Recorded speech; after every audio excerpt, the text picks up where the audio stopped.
दोस्तों मैं आपका मंजीत सिंह, हमारे चैनल मंजीत सिंह यूपी 19 में आप सभी क्षेत्रवासियों और किसानों का स्वागत है। आज हमारे बीच शामली जनपद पर हमारे साथ बागपत सांसद जो कि बहुत ही कर्मठ, ईमानदार और जुझारू हैं, वो हमारे साथ हैं। नमस्कार सर। शामली की धरती पे आपका स्वागत है। धन्यवाद। आप शामली से आपकी पुराने जुड़ाव है, लगाव है।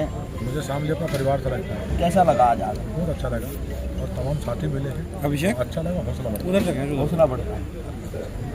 जैसे 12 तारीख का प्रोग्राम बता रहे हैं, तो क्या रूपरेखा रहेगी, कहाँ से चौधरी साहब का प्रोग्राम चलेगा, जो आने की व्यवस्था है? 12 तारीख को हमारे किसानों के, गरीबों के बड़े नेता आदरणीय हम सभी स्वर्गीय चौधरी अजीत सिंह जी, जो आज भी किसानों के, गरीबों के, मजदूरों के दिलों में बसते हैं, उनकी जयंती है और जयंती कार्यक्रम है शामली, वो हमारा छपरौली में।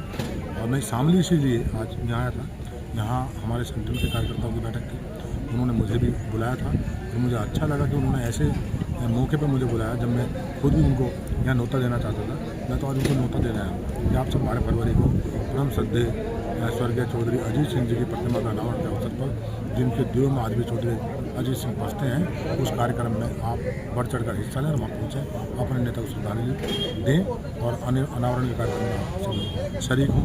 यही मैं आज आग्रह करने और उनको न्योता देने शामली में अपने कार्यकर्ता को दिखाया। मुझे अच्छा लगा। सभी कार्यकर्ताओं में जोश है, सभी कार्यकर्ताओं में भावना है। जो चौधरी अजीत सिंह जी के प्रतिमा अनावरण कार्यक्रम से सब जुड़ना चाहते हैं, वो सब लोग आएंगे, भारी तादाद में आएंगे, जोश और उत्साह के साथ। जैसे सर हमारे चैनल के जो व्यूअर्स हैं, किसान हैं ज़्यादातर लगभग, तो उन्हें क्या निमंत्रण आप यहाँ से हमारे मंच चैनल के माध्यम से देना चाहेंगे? मैं तो यही कहना चाहता हूँ मंजीत जी, आपका चैनल किसानों की बात भी करता है, किसानों के दिल में भी आपका चैनल बसता है। मैं तो ये कहता हूँ कि किसानों के बड़े नेता, जिन्होंने सदैव रात दिन किसानों की चिंता की, परम श्रद्धेय चौधरी अजीत सिंह, जो आज हमारे बीच नहीं है, उनकी जयंती 12 फरवरी को है, जन्मदिन उनका मनाया जाता है, जयंती है। उन पर उनकी प्रतिमा के अनावरण का कार्यक्रम छपरौली, बागपत लोकसभा की छपरौली में उनकी प्रतिमा का अनावरण होना है 12 फरवरी को।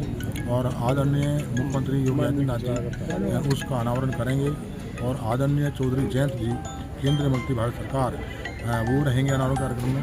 मैं तो सभी से आग्रह करता हूँ कि जिनके दिलों में चौधरी अजीत सिंह जी बसते हैं, जिनकी भावनाएं चौधरी साहब से जुड़ी हुई हैं, जो उनको मानते हैं, जिनकी श्रद्धा आस्था चौधरी अजीत सिंह जी में है, इस अनावरण कार्यक्रम में भारी बढ़ चढ़ कर हिस्सा लें और सब भारी तादाद में वहाँ पहुँचे। मंच से एक बात कही गई कि ये लोकदल का प्रोग्राम है, लोकदल को ज़्यादा इसमें ताकत लगानी है, तो बीजेपी का भी गठबंधन है, क्या बीजेपी को भी इसमें लगाना चाहिए? सही ये सब, इसमें सब लोग आएंगे। हम ये एनडीए में हम साझे हैं और जो आदरणीय मुख्यमंत्री जो हमारे प्रदेश के मुखिया हैं, वो अनावरण कार्यक्रम में आ रहे हैं। और मेरा तो आग्रह है कि जो किसानों के बात करते हैं और किसान जिनके दिलों में रहते हैं, ये सभी उसमें बढ़ चढ़ कर हिस्सा लें, सभी उसमें आए। हम तो सभी को न्योता दे रहे हैं। अभी एक जिला पंचायत का प्रकरण चल रहा था चेयरमैन का, जो उसके बाद जो लोकदल के जितने भी सदस्य हैं, उनको काम नहीं मिल पा रहा, उनके साथ भेदभाव किया जा रहा है। एनडीए की सरकार के साथ गठबंधन है, मगर उनका कोई भी काम जो है पास नहीं किया, उस पर क्या कहेंगे?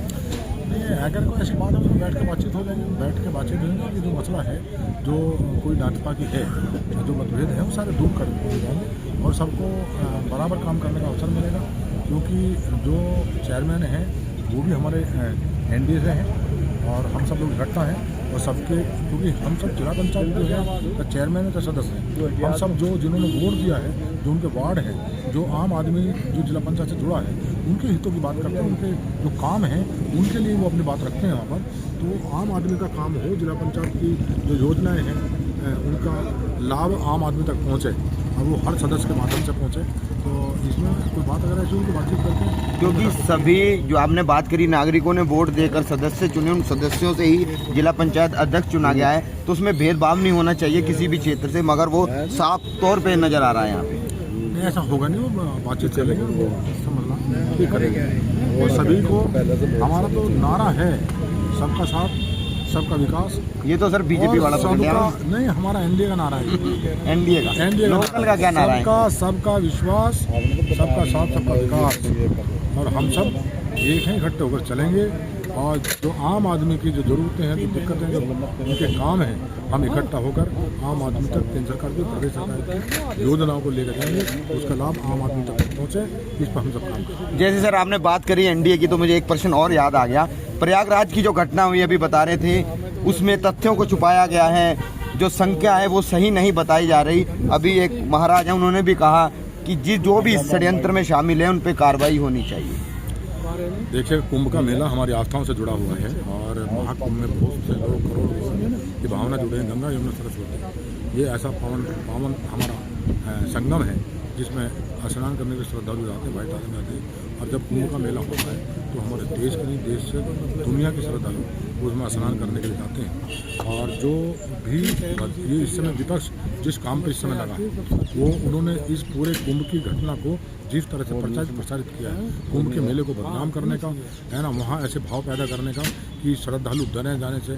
मैं कहता हूँ कि प्रदेश सरकार ने, आदरणीय मुख्यमंत्री जी ने ऐसी सुरक्षा के इंतजाम किए हैं। अभी श्रद्धालुओं के लिए आने के लिए, जाने के लिए, ठहरने के लिए, साधनों का इंतजाम, खाने के लिए और स्नान करने का पूरा इंतजाम तो हमारी प्रदेश सरकार ने जिस तरह मुस्तैदी से किया, ऐसा पहली सरकारों ने कभी नहीं किया।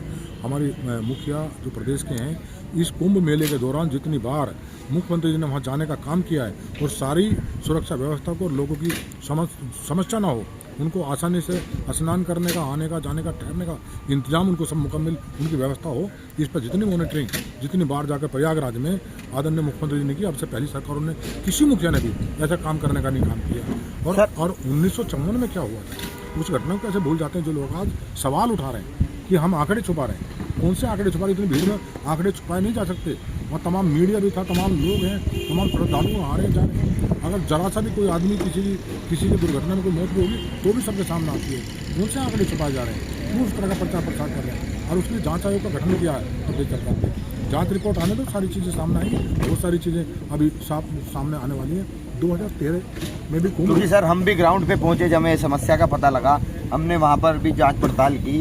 व्यवस्थाएं तो वहाँ सुदृढ़ है, मगर जो बात कही जा रही है कि वहाँ कैमरे की भी व्यवस्था है, सारी चीज़ है, मगर लगभग एक हफ्ते से 15 दिन के लगभग आसपास, शायद 8-10 से दिन हो गए हैं, मगर कोई एक स्पष्टीकरण नहीं आया कितने लोग लापता हैं अब तक, उनकी कोई जानकारी। सवाल ऐसा नहीं है, लापता होता, अगर कोई भी लापता होता है तो परिजन आके बताते हैं, थाने में जाते हैं, कलेक्टर के जाएंगे, कप्तान के जाएंगे कि हम यहाँ नहाने आए थे, हमारा लापता है हमारा आदमी। जिसका लापता है, जिस जिले से है, वो अपने उस जिले में अपनी बात रखेगा।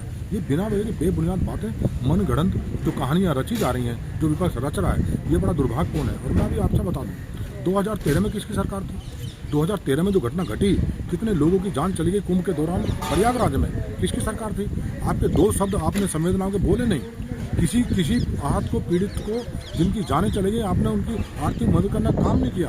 और अब आदरणीय मुख्यमंत्री जी ने, अगर कोई एक जान भी गई है तो उसके लिए भी सरकार ने कहा कि आर्थिक रूप से मदद करेंगे, घोषणा की है। और जो घायल हैं उन पीड़ितों का इलाज कराने सरकार सक्षम है और काम कराने पूरी मॉनिटरिंग कर रही है, सबका इलाज बढ़िया हो। और घटना हादसे हैं, आज से कुछ पता नहीं होता। ये बात सत्य है कि कुंभ का मेला बहुत बड़ा मेला है, बहुत लोग जा रहे हैं, श्रद्धा के लोग बहुत सारे वहाँ पर जा रहे हैं। और ऐसे में जो भीड़ प्रबंधन है, ये बड़ी चुनौती होती है, बहुत बड़ी चुनौती होती है। इसके बावजूद भी सरकार ने पूरे इंतजाम किए, कोई इंतजाम में कोई कमी नहीं है।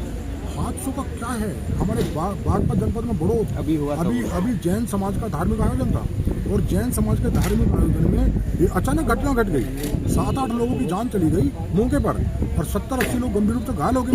कोई बड़ा अस्पताल भी नहीं जो उनके इलाज होते थे। लेकिन प्रदेश सरकार के मुखिया ने संज्ञान लिया, और प्रशासन लगातार मुस्तैदी के साथ जो घायल हैं उनके इलाज के लिए नोएडा, दिल्ली, मेरठ में उनका उपचार कराया। और जो हमारे पीड़ित हैं, जिनकी जान चली गई है, सरकार उनको आर्थिक रूप से उनकी मदद करने पर उस पर कार्रवाई कर रही है। तो ऐसा नहीं है, जो बातें चल रही हैं, जो बातें लाई जा रही हैं, ये सरकार को बदनाम करने की, हमारे जो कुंभ का मेला है, जो आस्थाओं से जुड़ा है, उसको बदनाम करने का जो साजिश है, षड्यंत्र है, ये दुर्भाग्यपूर्ण है। मैं तो पुनः आग्रह करता हूँ, सभी लोगों से आग्रह करता हूँ,